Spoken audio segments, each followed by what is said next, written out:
శ్రీవేంకటేశాయ నమః. హరే రామ రామ రామ హరే హరే, హరే కృష్ణ కృష్ణ కృష్ణ హరే హరే. హరే రామ రామ రామ హరే హరే, హరే కృష్ణ కృష్ణ కృష్ణ హరే హరే. శ్రీకృష్ణ గోవింద హరే మురారే, హే నాథ నారాయణ వాసుదేవా. గోవింద జయ జయ గోపాల జయ జయ, రాధారమణ హరి గోవింద జయ జయ. శుక్లాంబరధరం విష్ణుం శశివర్ణం చతుర్భుజం, ప్రసన్నవదనం ధ్యాయేత్ సర్వవిఘ్నోపశాంతయే. యస్య ద్విరదవక్త్రాజ్యాః పారిషద్యాః పరస్యతం, విఘ్నం నిఘ్నంతి సతతం విశ్వక్సేనం తమాశ్రయే. శ్రీశేషశైలసునికేతన దివ్యమూర్తే, నారాయణాచ్యుత హరే నలినాయతాక్ష, లీలాకటాక్ష పరిరక్షిత సర్వలోక. శ్రీవేంకటేశ మమ దేహి కరావలంబం. నారాయణం నమస్కృత్య నరం చైవ నరోత్తమం, దేవీం సరస్వతీం వ్యాసం తతో జయముదీరయేత్. కృష్ణాయ వాసుదేవాయ దేవకీ నందనాయ చ, నందగోపకుమారాయ గోవిందాయ నమో నమః. శ్రీలక్ష్మీవల్లభారంభాం విఖనో మునిమధ్యమాం, అస్మదాచార్యపర్యంతాం వందే గురుపరంపరాం. అస్మత్శ్రీ గురుచరణారవిందాభ్యాం నమః. పరమగురుభ్యో నమః. సర్వగురుభ్యో నమః. తం పంచసాధారణమంత్ర కించిత్ శరీరమేకో వహతేంతరాత్మా, స వేత్తి గంధాంశ్చ రసాంచ శృతీంశ్చ స్పర్శంచ రూపంచ గుణాంశ్చ ఏ అన్యే. వెంకటాచల మహాక్షేత్రంలో వేదవేద్యుడు వెంకట విభుని యొక్క దివ్య పాద సాన్నిధ్యంలో పరమాత్మ యొక్క తత్వం ఇది అని మన మనస్సుకి పట్టడానికి 4 వేదాలు, 4 ఉపవేదాలు, 6 వేదాంగములు, షట్శాస్త్రములు, దాదాపు 90కి పైనే ఉన్నటువంటి మహాపురాణ, ఉపపురాణ, ఉపపురాణములు, కావ్యములు, ఆల్వారుల పాసురములు, అలాగనే వాగ్గేయకారుల యొక్క కీర్తనలు, ఎన్ని రకాలైనటువంటి ప్రక్రియలో అన్నిటి యొక్క సారాంశం ఏమిటి? భగవంతుడు అనేటువంటి వాడు ఉన్నాడు. దాదాపు 800 కోట్ల జనాభా మనుష్యులు అనేటువంటి వారు ఉన్నారు. ఇప్పుడు ప్రస్తుతానికి 800 కోట్ల పైనే ఉన్నారు. ఏ మతమైనా, ఏ ధర్మమైనా, ఏ దేశమైనా, ఏ ప్రాంతమైనా ఈ భగవద్విశ్వాసం కలిగినటువంటి వారు దాదాపు 600 కోట్లకు పైబడే ఉన్నారు. అది ఈ భగవంతుని విశ్వసించినటువంటి వారికి ఏ అనుభవాలు కలుగుతాయి? విశ్వసించినా విశ్వసించకపోయినా మనుష్యులందరినీ కూడా ఆ భగవానుడు సమంగానే చూస్తాడు. కానీ విశ్వసించిన వాడు హాయిగా, ప్రశాంతంగా, ధర్మబద్ధంగా జీవిస్తాడు. జీవించాలి. ఆస్తికులు అనంటే ఇక్కడ ఉన్నటువంటి ఈ లోకమే కాదు, ఇంకా ఇతర లోకాలు ఉన్నాయి. ఆయా లోకాలలో ఆయా స్థితులని అనుసరించి అనుభవాలు ఉంటాయి. మనకైతే చాలా చెప్పారు. కొన్ని మతములలో ఈ మానవ జన్మే చివరిది అని, చివరిలో ఏదో జరుగుతోంది, జడ్జిమెంట్, అటో ఇటో స్వర్గమో నరకమో అనేటువంటి పునర్జన్మని విశ్వసించరు కొన్ని మతాలు. మనకు అలా కాదు, కర్మని నమ్ముతాం, పునర్జన్మని నమ్ముతాం, భగవంతుని విశ్వసిస్తాం, ధర్మాచరణ చేయాలి. ఇవి ప్రధానం. విశ్వాసం అంటే మనం బస్సుల్లో, కారుల్లో, ఏరోప్లేన్స్లో అన్నిట్లో తిరుగుతాం, హాయిగా విశ్రాంతిగా నిద్రపోతాం. ఆ డ్రైవింగ్ చేసేవాడు పైలటో వాడిని నమ్ముతాం. వాడు ఏం చేస్తాడో తెలియదు కదా, వాడు కూడా హాయిగా మనలాగానే చల్లగాలికి నిద్రపోయాడని కృష్ణార్పణ. భగవంతుణ్ణి మాత్రం విశ్వసించాలి అని అంటే విశ్వాసం ఏంటండి? అది ఎప్పుడు కాలమో అది మూఢ విశ్వాసం. అసలు విశ్వాసమే మూఢం రా. తల్లి కుమారుణ్ణి కుమారుడు తల్లిదండ్రులను నమ్ముతారు, గురువులని శిష్యులు నమ్ముతారు, భార్యని భర్త నమ్ముతోంది, భర్తని భార్య నమ్మాలి. ఇలాగా ప్రతిదీ కూడా నమ్మకంతోనే నడుస్తోంది. కానీ భగవంతుడి దగ్గరికి వచ్చేసరికి 1000 ప్రశ్నలు వేస్తారు. ఆ విశ్వాసాన్ని భక్తులైనటువంటి వారు తమ నడవడిక చేత, తమ యొక్క అనుభూతి చేత మనకు రుజువు చేస్తూనే ఉన్నారు. భగవంతుడికి రుజువులతో పని లేదు. కానీ మన కోసం ఆ బుద్ధిమాంద్యం పోవటం కోసం అనేక సమయాలలో మనకు సూచనలు ఇస్తూనే ఉంటారు. అలా పరమ భాగవతోత్తములైనటువంటి మహానుభావులలో అగ్రగణ్యులైనటువంటి వారు నారద మహర్షి. అట్టి నారద మహర్షి తాను కూడా సనక సనందనాది మహర్షుల దగ్గర అనేక రకాలైనటువంటి ప్రశ్నలు వేసి జ్ఞానాన్ని ఆర్జించారు. ఉపనిషత్తు, ఛాందోగ్యం మొదలుకొని అన్ని చోట్ల తాను ఇంకొందరికి ఉపదేశించాడు. వ్యాసాది మహర్షులకు తాను గ్రహించిన దాన్ని ఉపదేశించడం గురువులు చేసే పని అది, ఆచార్యులు చేసే పని అది. అందుకనే మహాభారతంలో వనపర్వంలో వస్తోంది, అర్జునుడు అద్భుతంగా నరనారాయణ ఋషులము అని నారాయణుని యొక్క మహత్వాన్ని చెప్తాడు. కృష్ణావతారంలో అంతటి గొప్ప స్థితి. సరే, భగవదవతారం అదొకటి. నారాయణ ఋషిగా ఆయన ఎన్ని దీర్ఘసత్రాలు, తపస్సులు, ఒంటికాలి మీద నిలబడి బదరికాశ్రమంలో, గంధమాదనంలో, ఇలాగా అనేకమైన క్షేత్రాలలో, స్థానాలలో యజ్ఞాలు, యాగాదులు, తపస్సులు చేశారు. అర్జునుడు స్తుతిస్తాడు. వనపర్వంలో దాదాపు 11-12 అధ్యాయాల్లో ద్రౌపది స్తుతిస్తోంది. అసిత దేవరుడు, నారదుడు, పరశురాముడు వీరందరూ చెప్పారయ్యా నీ మహత్వాన్ని గురించి. ఆచార్యులు చెబితే, జ్ఞాని అయినవాడు, గురువైనటువంటి వాడు చెబితే మనకొక స్ఫూర్తి కలుగుతోంది.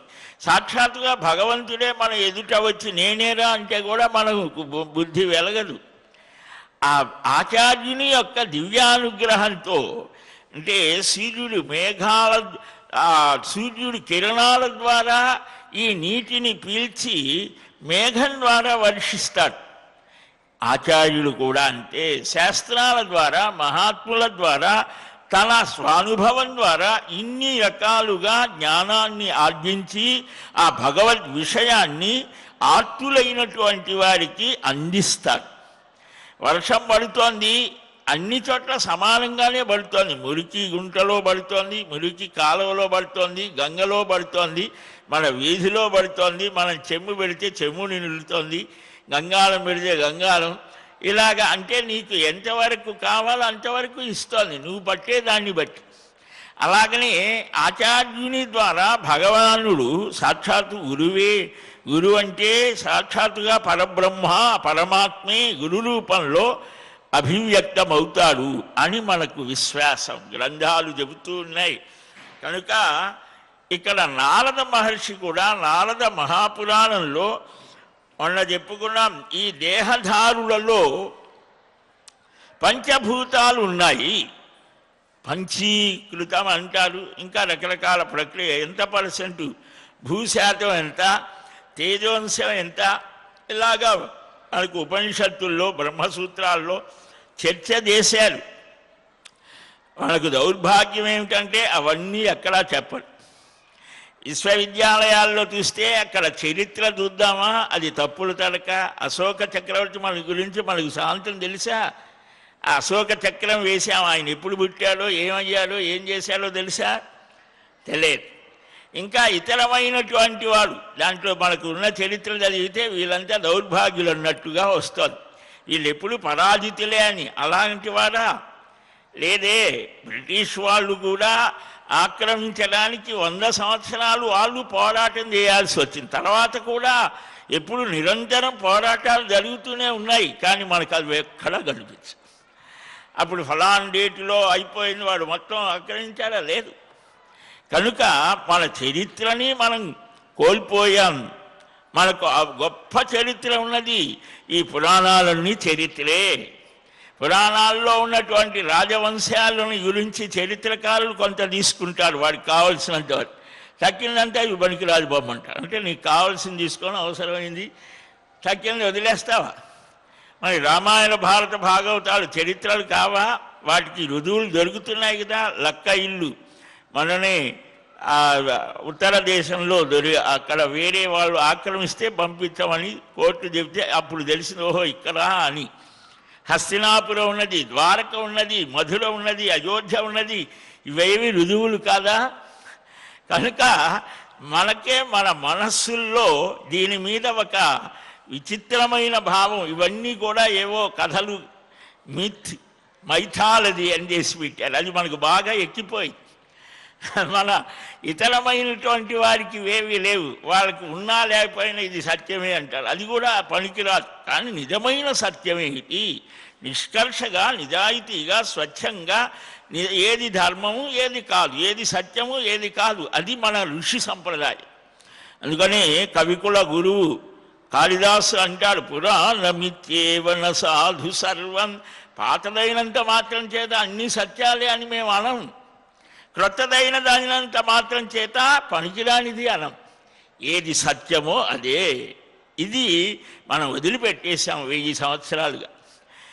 మరలా మనం దాన్ని గ్రహించాలి అని ఇక్కడ ఈ పంచభూతాత్మకమైన శరీరంలో ఈ జీవుడు అనేవాడు ఎక్కడున్నాడయ్యా? పురాణాలు చూస్తే అన్ని ప్రశ్నలే, ప్రశ్న సమాధానం, ప్రశ్న సమాధానం. ఉపనిషత్తులే అన్ని ప్రశ్న సమాధానాలే. ప్రశ్నోపనిషత్తే ఉన్నది. మరి ఇతరమైన దాంట్లో నువ్వు ప్రశ్నలు వేస్తావా? చావగొట్టి పెట్టేస్తారు. అట్లా పెడితేనే కోపర్నికస్ మొదలైన వాళ్ళని సజీవ దహనం చేసి పారేసి. మనకు ఆ దౌర్భాగ్యం లేదు. ఇది సత్యం కాదంటే అంగీకరిస్తాం. మహర్షులు, ఒక మహర్షి దగ్గరకు ఆయన వేరే రాజు పిలుస్తాడు. ఇదేమిటయ్యా ఈ విషయం చెప్పాలంటే, ఆ విషయం నాకు తెలియదంట. అవునా, నాకు తెలిసి నేను అయితే మీ దగ్గర శిష్యులుగా ఉంటామయ్యా, నువ్వే చెప్పు అంటారు. ఉపనిషత్తుల్లో వస్తుంది. ఆ భేషజాలు ఏమీ లేవు. సత్యాన్ని సత్యంగానే గ్రహించాలి. వాడు ఎవరైనా సరే. బాలాదపి సుభాషితం. మనకంటే మన పిల్లవాడు, మా అబ్బాయి ఉన్నాడు అనుకోండి, వాడికి నాకంటే బాగా తెలిస్తే వాళ్ళ దగ్గర నేను తెలుసుకుంటాను. నాకంటే వాడు ఏమీ చిన్నవాడు కదా, వాడి దగ్గర తెలుసుకోవటం ఏమిటి అనేది ఏమీ లేదు. ఇప్పుడు చిన్నపిల్లలు చెప్తేనే అన్నీ ఏమిటి అనేది పెద్దలు తెలుసుకుంటూనే ఉండాలి కదా కొన్ని విషయాలు తెలియనటువంటివి. కనుక ఈ జీవుడు అనేటువంటి వాడు ఎవడయ్యా? ఈ శరీరంలో ఈ ఆత్మరూపంలో ఉన్నాడు. జీవాత్మ, అంతరాత్మ, ఇలాగ ప్రత్యేగాత్మ, ఇలాగ చెప్తూ ఉన్నారు కదా. ఈ శరీరాన్ని మరి కోస్తే, డాక్టర్లు కోస్తారు కదా, లోపల ఏమైనా కనిపిస్తున్నారా? లేదు కదా. మనకు బ్రహ్మంగారి చరిత్రలో కక్కడనేటువంటి వాడు శిష్యుడికి వేరే వాడికి చెప్తూ ఉంటే యోగ విద్య, షట్చక్ర సాధనం, ఇంటికి పోయి కోసి అవతల బారేస్తాడు భార్య. లోపల ఏమి వచ్చి ఏడుస్తాడు, అయ్యోయో ఇదేమిట్రా, ఇది ఇలా కాదు అని చెప్పి. సరే ఆయన ఏదో చేశాడు అని. అంటే యోగులు ఒకప్పుడు గ్రామంలో యోగులు ఉండేవారు. అది ఒక శాస్త్రం, యోగ శాస్త్రం. ఆ షట్చక్ర సాధనం కుండలిని ఆయా ఆ ఆజ్ఞాచక్రం గనక మనకు చక్కగా ఓపెన్ అయితే భగవంతుని ఆ విగ్రహాలను సజీవంగా దర్శించేటువంటి యోగ్యత కలుగుతుంది అని చెప్పారు యోగులే.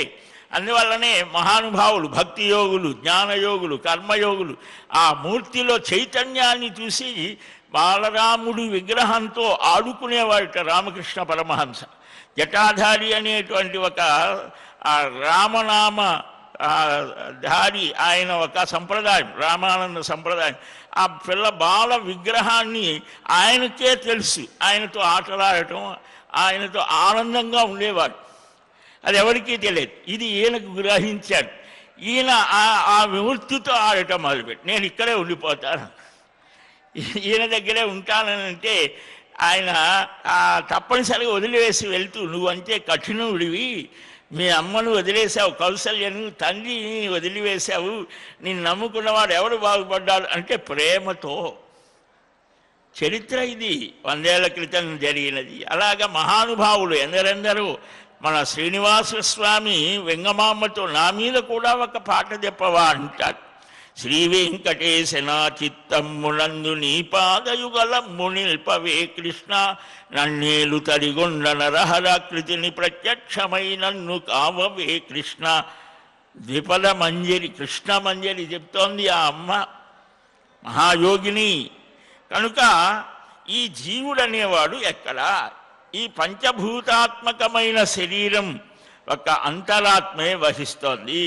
అదే గంధాన్ని, రసాన్ని, శబ్దమును, స్పర్శ, రూప గుణాలని అన్నీ కూడా తెలుసుకుంటోంది. మన శరీరంలో దీని మీద కూడా చాలా పెద్ద చర్చ ఉన్నది. అనురూపమా, విభురూపమా, అంతటా వ్యాపించిందా, చిన్న రూపంతో చిన్న బిందువుగా ఉన్నదా? అలాగ ఉంటే అన్నిటినీ అలాగయ్యా అంటే ఒక గంధం ఉన్నది, ఆ గంధం అక్కడ ఉన్నా దాని సుగంధం అంతటా వ్యాపిస్తోంది. ఒక పుష్పం ఏ విధంగా అయితే గులాబీ అక్కడ పెట్టాము కనిపించదు అది, కానీ దాని పరిమళం మనకు తెలుస్తూనే ఉంటుంది, అనుభవంలో వస్తుంది. అది కనిపిస్తుందా? దానికి రూపం ఉన్నదా?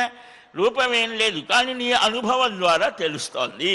అలాగనే మన హృదయంలో ఏ స్థానంలో ఈ ఆత్మస్వరూపం అణువుగా ఉంటుంది, ఆ అనుస్వరూపంలో ఉన్నటువంటిది ఈ శరీరం అంతా వ్యాపించి ఎక్కడ ఏదైనా సరే అది గ్రహించగలదు అని ఒక స్థితి.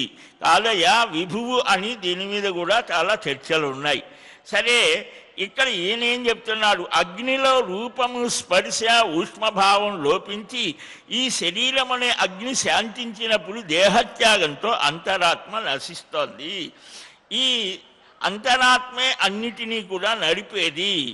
ఈ జలమే ఈ ఆకారాన్ని ఇస్తోంది అని, ఈ జలానికి లోకకారకుడైన మానస బ్రహ్మే ఆత్మ. ఆయనని సర్వలోక హితాత్మకమైన ఆత్మస్వరూపంగా తెలుసుకో. ఈ ఆత్మదేహంలో పద్మదలంలో నీటి బిందువులాగా సంగరహితంగా పద్మపత్రం ఇవాంభస నీటిలోనే పుడుతోంది. తామర ఆకు, దానిలో నీరు నిలబడదు, నీరు ఉంటుంది కానీ ఎలాగంటే ఎగిరిపోతుంది. అది ఎలాగ ఉంటుంది? అలాగా ఉంటుంది అయ్యా. ఈ సంగరహితంగా ఉంటుంది, అది నిత్యము. లోకహితాత్మకమైన క్షేత్రజ్ఞుడు. క్షేత్రజ్ఞ విభాగ యోగం భగవద్గీత చదివితే తెలుస్తుంది. అందుకనే దాన్ని చాలా సింపులైజేషన్ చేసి చెప్పారు. ఆ క్షేత్రము అంటేనే మనకి క్షేత్రాలు, తీర్థయాత్రలు వీటన్నిటికీ కూడా మళ్ళా తాత్వికంగా చెప్పాడు. ఇదం శరీరం కౌంతేయ క్షేత్రమిత్యభిధీయతే. ఈ శరీరానికే క్షేత్రం అని పేరు. దీనిలో ఉన్నటువంటి ఆ అంతరాత్మకు క్షేత్రజ్ఞుడు. దేహము, దేహి, ఇలాగా తమస్సు, రజస్సు, సత్వములు జీవగుణాలుగా చెప్తారు. సత్వరజస్తమో గుణాలు. జీవగుణం అచేతనమని అదే చేస్తుంది, చేయిస్తోంది. అతనికంటే పరులు క్షేత్రవిత్తు అని ఇతడే 7 లోకాలని ప్రవర్తింపజేస్తాడు. దేహం భిన్నమైన జీవనాశనం జరగదు. అందువల్లనే శరీరం కాలినా మన చెప్పాడు కదా, కట్టె తగలబడిపోయింది. ఆ కట్టె ద్వారానే అగ్ని వస్తుంది. అగ్ని ఎక్కడికి పోదు ఉంటుంది, కానీ కట్టెపోతోంది. అలాగా ఈ జీవుడు దేహంలో అంతరంగా ఉంటాడు, 5 శరీర భేదాలు ఉన్నాయి అని అన్నారు. ఇలా జీవుడు మనకు శరీరంలోనే పంచకోశాంతర్గతంగా ఆ జీవుడు ఉంటాడు అని పంచకోశములు తైత్తరీయంలో స్పష్టం చేస్తారు. అలాగ ఆ కోశాంతర్గతమైనటువంటి జీవుడు, దాన్ని సూక్ష్మ శరీరం అంటే భిన్న భిన్న ప్రక్రియలతో ఉపనిషత్తులు చక్కగా చెబుతాయి. అదే సర్వోత్తమమైనది వేదాంత శాస్త్రం, వేదం యొక్క చివరి భాగం సారతమమైనటువంటిది అని. దాన్ని మనకి ఇవాళ చక్కగా ఉపనిషత్తులు లభ్యమవుతున్నాయి. గురుముఖంగా అధ్యయనం చేయాలి. మనం ఇష్టం వచ్చినట్టు చదివితే మనకు ఉన్నది కూడా పోతుంది. కనుక సూక్ష్మ బుద్ధి చేత గ్రహించగలరు. ఈ జీవుడు దేహంలో సూక్ష్మ శరీరము మనకున్నటువంటిది స్థూల శరీరం. ఈ స్థూల శరీరాంతర్గతమైనటువంటిది సూక్ష్మ శరీరం. కర్మేంద్రియాలు, జ్ఞానేంద్రియాలు, శబ్దస్పర్శ రూప రసగంధాలు, ఇలాగ 17 తత్వాలు చెప్తారు, 18 చెప్తారు. ఈ జీవుడు ప్రాణులలో గూఢంగా ఉంటాడట. ఏవం భూతేషు సర్వేషు గూఢశ్చరతి సర్వదా దృశ్యతే త్వగ్రియజా బుద్ధ్యా సూక్ష్మజా తత్వదర్శిభిః. చాలా సూక్ష్మ బుద్ధితో తత్వాన్ని దర్శించగలిగినటువంటి వారు, అందుకని జ్ఞానినః తత్వదర్శిభిః. సాంఖ్యయోగంలో శ్రీకృష్ణ స్వామి చెప్తాడు, సూక్ష్మ బుద్ధితో గ్రహించాలి. సుసూక్ష్మస్సార్వసర్వేషామంతరాత్మ తస్తుస్తస్తుషాం జంగమో జంగమానాం విభుర్విభూనాం విభవోద్భవాయ స్వాహ అని మనకు పారమాత్మికం చెప్తోంది. చాలా సూక్ష్మమైనటువంటి స్థితితో జ్ఞాని పూర్వ అపర రాత్రులలో యోగంతో ఆహారాన్ని స్వీకరించి శుద్ధమైన మనస్సు, అందుకనే ఆహార విహారాలు మన ఆలోచనల్ని ప్రభావితం చేస్తాయి. మనకు చాలా చిన్న ఉదాహరణ, నకలన్యం భక్షయేత్ అని వేదం. అంటే తామసమైన ఆహారం, ఈ పెద్ద ఉల్లి చిన్న ఉల్లి అంటారే, అది ఆరోగ్యానికి మంచిదే, కానీ ఆధ్యాత్మిక వికాసానికి అది తమో గుణాన్ని, నిద్ర, తంద్ర, ఆలస్యం, ఇలాగ తామస లక్షణాలని కలిగిస్తోంది. ఆరోగ్యంగా అయితే అది మంచిదే, చాలా విశేషమే, కానీ ఇలాగా అది భక్షించకూడదు అని చెప్తోంది. ఎందుకని? ఎవరు అంటే ఆధ్యాత్మికంగా వికాసాన్ని పొందాలనుకునేవాడికి అది, నువ్వు అక్కర్లేదనుకుంటే అక్కర్లేదు. అలాంటి విశుద్ధమైన ఆహార శుద్ధౌ సత్వబుద్ధి, సత్వబుద్ధౌ అని చాందోగ్యం చక్కగా ఈ ఆహారం సాధన సప్తకంలో భగవద్ రామానుజాచార్య స్వామి కూడా ఈ వివేక విమోక ఇలాగా 7 సాధనలు చెప్తారు. కళ్యాణకరం, అనవసాధనం, ఇలాగా ఈ ఆహారం చేత శుద్ధమైన మనస్సు కలిగిన వారై, అందుకనే వాయుభక్ష నిరాహార తత్వంతి భస్మశాయిని. శ్రీమద్ రామాయణంలో అహల్య వృత్తాంతంలో గౌతమ మహర్షి అదొక వరం. అంటే మానసికమైనటువంటి వికారాలు పొందితే ఎలాంటి తపస్సు చేయాలి?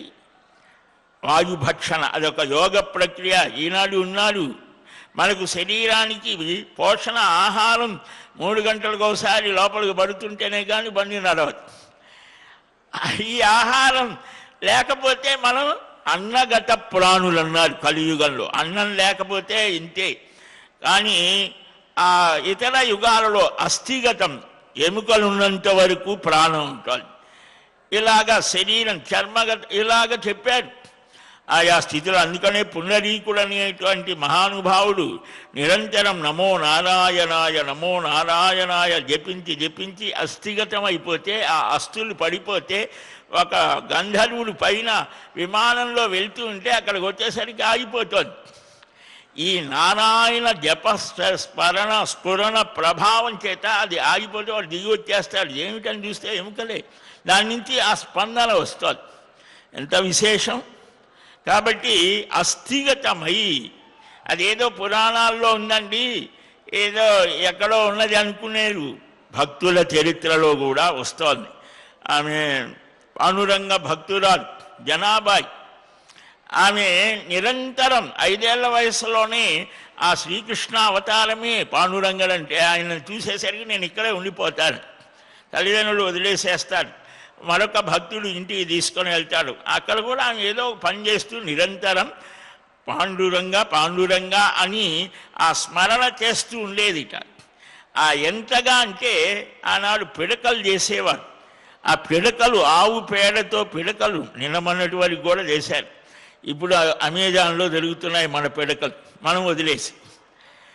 ఆ పిడకలతో అయినటువంటి ఆ భస్మం, ఆవు పేడతో తయారైనటువంటి పిడకలు చాలా పవిత్రమైనటువంటివి. ఆ భస్మాన్ని మనం రుద్దుకున్నా కూడా పళ్ళ జబ్బులు పోతాయి. అవి కూడా దొరుకుతున్నాయి ఇప్పుడు. ఒకప్పుడు మన తల్లిదండ్రులు అవే చేశారు. ఇప్పుడు మనం నాగరికులమని ఏవో చేసి డెంటల్ డాక్టర్స్ని పోషిస్తాం. అంతా మన ఆచార విచారాలు వ్యవహారాలు అన్నీ కూడా మళ్ళీ తిరిగి ఇటు వస్తున్నాయి. కనుక ఆమె ఏం చేసింది, ఆ పిడకలు చేస్తూ ఉంటే ఒకసారి ఒక మహాభక్తుడు వచ్చాడు వారింటికి. సామాన్య కుటుంబమే. ఆ పక్క ఇంటి ఆమె గొడవ పెట్టుకున్నదిట. ఈమె రోజు పిడకలు కాజేస్తుంది, ఈమెను కాదు అంటాను. అప్పుడు ఈయన అడుగుతాడు, ఏమమ్మా నీ పిడకలని ఏమైనా దాని మీద స్టాంప్ వేస్తుందా అంటే ఆ వేస్తుంది అంట. ఏం వేస్తుంది అంటే నేను ఆ పాండురంగడి నామాన్ని జపిస్తూ చేశాను. ఆ చేసినప్పుడు నువ్వు గనక ఆ పిడకలు చెవి దగ్గర పెట్టుకుంటే పాండురంగడి నామం వినిపిస్తుంది. అట్లా వినిపిస్తే నావి వినిపించినవన్నీ ఆమె తీర్పు చెప్తాడు. ఆయన కూడా గొప్ప భక్తుడే. చెవి దగ్గర పెట్టుకుంటే జడ పదార్థం కదా, అది విఠల్ విఠల్ విఠల్ అంటుంది. అంటే ఎంత జడ పదార్థాన్ని కూడా కదిలించగలిగిన శక్తి భగవన్నామానికి ఉన్నది. కనుక ఈ విశుద్ధమైన మనస్సు కలిగినటువంటి వాడు ఆత్మదర్శనం చేయగలరు. పశ్యత్యాత్మ అనమాత్మని. ఏదైనా స్థూలమైన రూపమా, ఆత్మకు ఒక రూపం ఉన్నదా, గుణం ఉన్నదా, అది మళ్ళీ పెద్ద చర్చ. ఆత్మానుభూతిని పొందగలరు. సరే, చిత్త ప్రసాదం చేత శుభ అశుభ కర్మలను వదలి ఆత్మలో ప్రసన్న మనస్కునిగా ఉండి అనంతమైన సుఖాన్ని పొందుతారు. ఆత్మానుభూతి పొందటమే లక్ష్యమా? ఈ ఆత్మ పరమాత్మకు శేషభూతమా లేకపోతే ఏమిటి? దీని మీద కూడా చాలా పెద్ద చర్చలు చేశారు మహానుభావులు. ఎంత చర్చ చేశారో, ఎన్ని సిద్ధాంతాలు చేశారో, అవి అనుభవైక వేద్యం.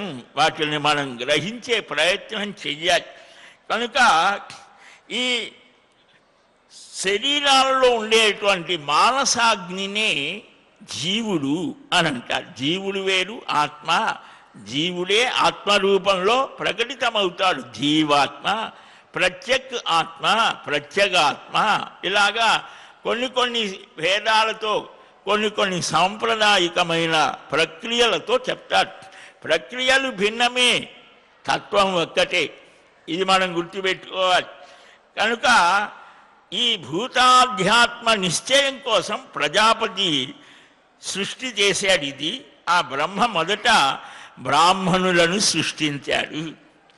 బ్రాహ్మణులు అనగానే మనకు ఒక పెద్దది వచ్చి పడిపోతుంది. మేము మనుషులం కాదా, వీడు పడ్డారా అంటే అది కాదు. బ్రాహ్మణత్వం అనేటువంటిది పరబ్రహ్మతత్వాన్ని గ్రహించేటువంటి శారీరక మానసికమైన ఉన్నతమైన సంస్కారం.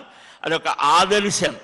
ఆ స్థితి అందరూ పొందాలి అనేటువంటిదే ఇక్కడ దేవ దానవ గంధర్వ దైత్య అసుర మహా ఉరగులు యక్షులు రాక్షసులు నాగులు పిశాచములు ఇలాగా అన్నిటినీ సృజించి వారి కోసం బ్రహ్మ తేజస్సుని నింపుకొని భాస్కర అగ్ని సమతేజస్కులుగా ఉన్నారు. అంటే సూర్యుడిలాగా అగ్నిలాగా అంతటి తేజస్సుతో ఉన్నారు. ఎలాగా? కర్మల ద్వారా, ఆ సత్కర్మాచరణ ద్వారా వారి కోసమే స్వర్గం, సత్యము, ధర్మము, ఆచారము, శౌచము ఇలాగా ఈ సృజించారు. తర్వాతనే బ్రహ్మ క్షత్రియ వైశ్య శూద్రులు 4. ఈ 4 విభాగాలే ఇప్పుడు మనం చెప్పుకునే 5,000 6,000 కులాలు కాదవి. అవి గుణకర్మల్ని బట్టి వారు చేసే పనులని బట్టి ఒక్కొక్క డివిజన్ చేశారు. ఇప్పుడు కూడా మనం చూస్తాం, ఒకే వృత్తిలో ఒకే ఆలోచన ఒకే పని చేసేవారంతా ఒక గ్రూపుగా ఉంటారు. వారికి ఆ కష్ట సుఖాలు తెలుస్తాయి. దానికోసం ఏర్పాటు చేసిందే కానీ వేరే మన శరీరంలో దాన్ని కూడా చెప్పారు. ఏది ప్రధానం? తల ప్రధానమా, చేతులు ప్రధానమా, కాళ్ళు ప్రధానమా? అన్నీ ఉంటేనే శరీరం. కానీ అది కూడా చెప్పారు. ఈ ఇంద్రియాలలో ఉన్నటువంటి దేవతలు ఉన్నారు. ఒక్కొక్క హస్తానికి, చేతి బాహువులకు ఇంద్రుడు, ఇలాగా ఆ దేవతలు ఈ స్థానాల్లో ఉండి శరీరాన్ని నడుపుతారట. వాళ్ళంతా కూడా ఒకసారి నేను లేకపోతే ఇదేమవుతోంది అని విరమించారు. వాడి పని చేయటం ఆగిపోతే చెయ్యి పని చేయలేదు, అవుతుందా శరీరం, ఇది చెవి పని చేయలేదు, కళ్ళు పని చేయలేదు, ఏమీ ఆగపోతూనే. కానీ ప్రాణం అనేది పోతే ఇవన్నీ కూడా ఉండి కూడా ఉపయోగం లేదు. కాబట్టి ప్రాణమే సర్వశ్రేష్టము అని తెలుసుకున్న ఒక ఉపనిషత్తుల్లో ఒక గాథ వస్తోంది. కాబట్టి అన్నీ ఉంటేనే శరీరము. అలాగనే సమాజం అనేది ఒక పరమాత్మ శరీరంగా విరాట్ పురుష భావనతో చెప్పారు. ప్రతిదీ చెప్పారు. ఇదొక్కటే కాదు, ఆశ్రమాల్లో చెప్పారు. ఆశ్రమం, సన్యాసాశ్రమం సర్వోత్తమము అని. ఈ పాదాలు ఇవన్నీ కూడా ఎక్కడో ఏవో ఇంత కొన్ని వేల లక్షల సంవత్సరాలు, కోట్ల సంవత్సరాల కాలంలో ఏవో ఎక్కడో చిన్న చిన్న పొరపాట్లు లేదా ఇతర గ్రంథాలు, ఇప్పుడంటే మనకు ప్రింటెడ్ బుక్స్ వచ్చేసాయి. మన తాత కాలం వరకు కూడా అవి వ్రాసుకునేటువంటి వారు తాళపత్ర గ్రంథాల్లో ఉండేవి. ఒకడు ఎలా రాసుకుంటారో మనకు తెలియదు కదా. ఎక్కడో ఏదో జరిగి అవన్నీ తీసుకొచ్చి ఇవన్నీ ఎంత వ్యర్థమే అని ఎవరు అంటున్నారు? ఎవరో కాదు, మన వాళ్ళే అంట. మహామేధావులు అనుకునే వాళ్ళంతా ఈ హిందూ ధర్మంలోనే పుట్టుకొచ్చారు. వీళ్ళే విశ్వవిద్యాలయాల్లో అనేక రామాయణం కట్టు కదా, మైథాలజీ ఏమిటది? కంటికి కనిపించేది కూడా కాదనే, అంటే ఆ చిన్నప్పటి నుంచి మన మనస్సుల్లో పేరుకుపోయాయి. మన ధర్మాన్ని, మన దేశాన్ని, మన సత్యాలను విశ్వసించడానికి కూడా ఒక న్యూనతాభావం. మనం అలాగ ఉండనక్కర్లేదు. సత్యాన్ని సత్యంగా గ్రహిద్దాం, అసత్యాన్ని తిరస్కరిద్దాం. మన ధర్మం ఏదైతే ఉన్నదో అది సర్వోత్తమమైనదే అని పూర్తిగా మనం నమ్మటానికి ఉపపత్తులు ఏమి చెప్తున్నారనేది చూద్దాం. చూసి అది నిజమైనది అని అన్నప్పుడే మనం విశ్వసించి ఆచరించాలి. అది మనం అవగాహన చేసుకోవాలి, మన పిల్లలకు కూడా చెప్పాలి. సరే, ఇలాగా భరద్వాజుడు అడుగుతాడు, చాతుర్వర్ణ్యస్య వర్ణేన యది వర్ణో విభిద్యతే స్వేదమూత్ర పురీషాని శ్లేష్మాపిత్తం సశోణితం. నువ్వేదో 4 విభాగాలను చెప్తున్నావయ్యా. మహాభారతంలో కూడా వస్తోంది. తులాధార వృత్తాంతం, ధర్మవ్యాధోపాఖ్యానం, ఇంకా గాలవ ఉపాఖ్యానం చాలా చర్చించారు. ఈ వర్ణం అనేది ఏమిటి, కులం అనేది కూడా వంశానికి కూడా చెప్పారు. ఒక పదానికి అనేక అర్థాలు ఉంటాయి. ఆత్మ అని అంటే, పరమాత్మ అంటే 10 అర్థాలు ఉన్నాయి.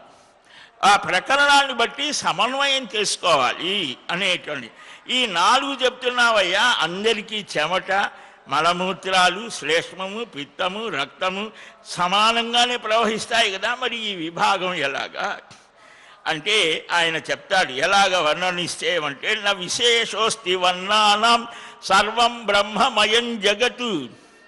వర్ణాల్లో ఏం విశేషమేం లేదయ్యా. ఒక సాంఘికంగా ఒక కట్టుబాటు, సంఘ వ్యవస్థ నడవడం కోసం ఈ జగత్తంతా బ్రహ్మమయమే అని అన్నాడు. బ్రహ్మ సృష్టించిన ప్రాణులు వారి కర్మల చేత, అంటే చేసే పనుల ద్వారా వారిని ఈ విభాగం చేశారు. మొదట్లో అందరూ కూడా బ్రహ్మవేత్తలే, దేవవన్నులే అని మనకు రామాయణం చెప్తోంది, చాలా చోట్ల వస్తాం.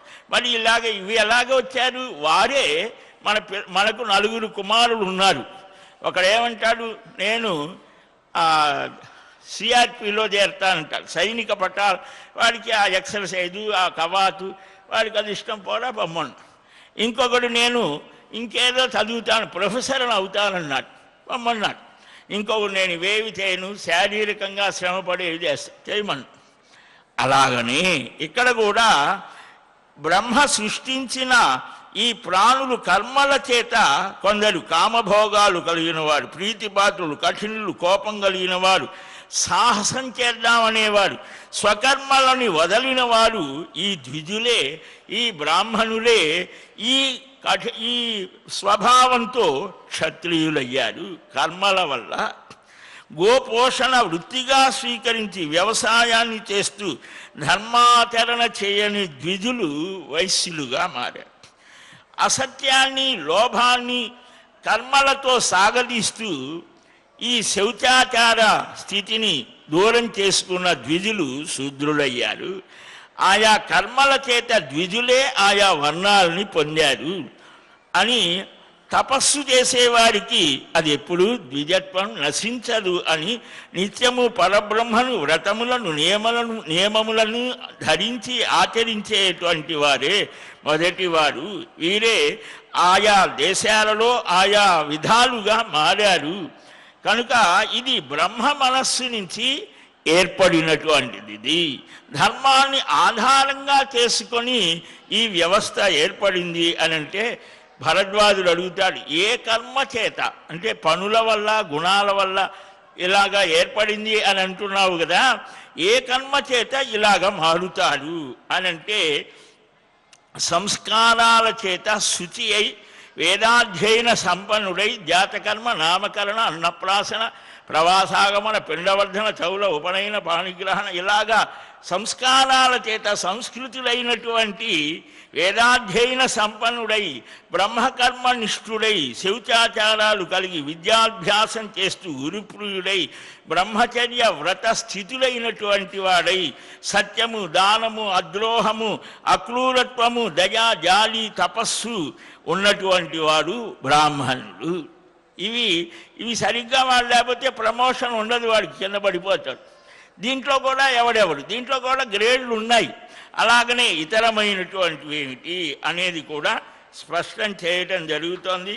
ఆ విశేషాలు క్రమంగా తెలుసుకొని ధర్మాచరణ ప్రధానం. ఈ కర్మలు మనం చేసే పనులు ప్రధానం. ఆ పనులను బట్టే ఉత్తమ, మధ్యమ, అధమ స్థితులు కలుగుతాయి. కనుక దాన్ని మనం చక్కగా అవగాహన చేసుకొని ఉన్నత స్థానంలో ఉండటానికి ప్రతివాడికి ఉన్నది, ప్రతి వానికి కూడా ఆ దివ్యత్వం ఉన్నది. ఆ దివ్యత్వాన్ని పొందేటువంటి సాధనలు సర్వమానవులకు చెప్పారు మహర్షాదులు. ఎవరికో ఒకరికేం చెప్పలే, ఆ సాధనలు చేస్తే ప్రతివాడు ఉత్తముడవుతాడు. అలాంటి ఉత్తమమైన స్థితిని సర్వమానవులు పొందాలి అని అలాంటి శక్తిని, ఆసక్తిని, అనురక్తిని ఆ శ్రేయస్పతి అనుగ్రహించాలని వేడుకొందాం. శ్రీకృష్ణ గోవింద హరే మురారే, హే నాథ నారాయణ వాసుదేవ, గోవింద జయ జయ గోపాల జయ జయ, రాధారమణ హరి గోవింద జయ జయ. హరే రామ రామ రామ హరే హరే, హరే కృష్ణ కృష్ణ కృష్ణ హరే హరే. స్వస్తి ప్రజాభ్యః పరిపాలయంతాం న్యాయ్యేన మార్గేణ మహీమహీషాః. గోబ్రాహ్మణేభ్యः శుభమస్తు నిత్యం. లోకాः సమస్తాः సుఖినో భవంతు. శ్రియః కాంతాయ కళ్యాణ నిధయేర్ధినాం. శ్రీవేంకటనివాసాయ శ్రీనివాసాయ మంగళం. బలం విష్ణోః ప్రవర్ధతాం. సర్వం శ్రీకృష్ణార్పణమస్తు.